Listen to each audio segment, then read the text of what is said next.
In a perfect world, consumers looking for a premium SUV would simply consider a vehicle's practicality, capabilities, and its efficiency when making their choice. However, in a concrete jungle like Johannesburg, one element about a vehicle makes all those other ones irrelevant, and that is status. Enter the Porsche Cayenne, a vehicle that very quickly solidified its place as a sought-after SUV in our market, with the coupe version aiming to be sleeker, sportier looking, and even more appealing. Because of Porsche's evolutionary design philosophy, it's sometimes difficult to tell if their new cars are actual new cars or they're facelifts. Well, in the case of the Cayenne Coupe, it is a big facelift. As you can see on the outside, the biggest change is the bonnet, the front headlights, and the grille.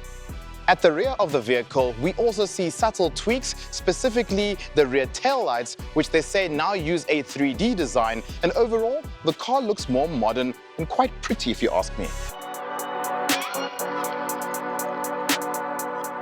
Welcome to the Porsche driver experience, an interior architecture that we first saw in the Taycan. Simple, elegant, and high quality is what Porsche has gone for in terms of design, with the driver being the focus in terms of ergonomics.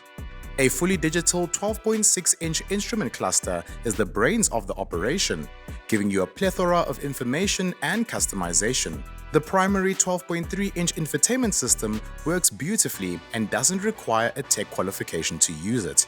And if you really want to be fancy, you can even opt for a third 10-inch screen for the front passenger.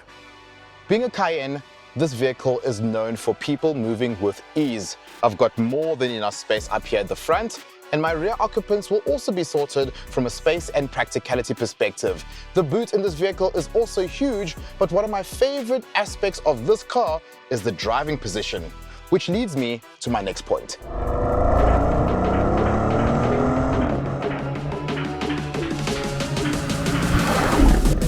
This is the Cayenne S, which sits one above the base model. Now, if this was the pre-facelift Cayenne S, I'd be telling you just how good this V6 motor is and how refined it feels.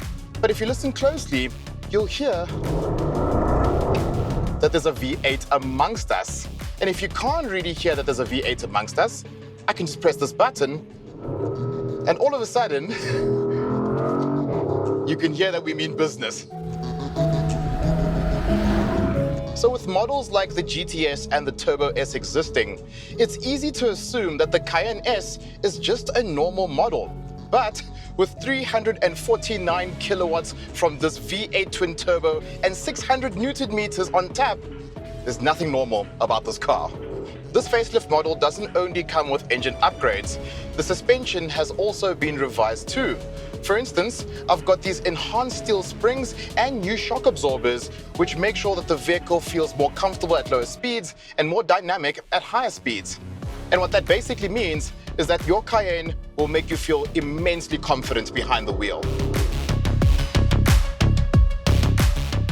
This is the perfect SUV for someone who wants a family-sized car that responds like a sports car. Porsche has even gone as far as giving us the Sport Response button, and what that does is that for 20 seconds, the vehicle will give you all the power you need and override all your normal settings, which makes it perfect for overtaking and even dismissing a cheeky hot hatch. So for instance, if I do this, and the car gives me everything.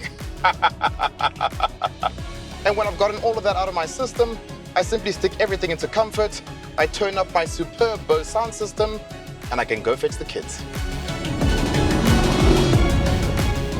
So as you expected, the Porsche Cayenne Coupe facelift is a very welcome one, keeping the vehicle very competitive against its rivals. But the fact that it's a Porsche immediately makes you king of the concrete jungle. Why? Well, because of this.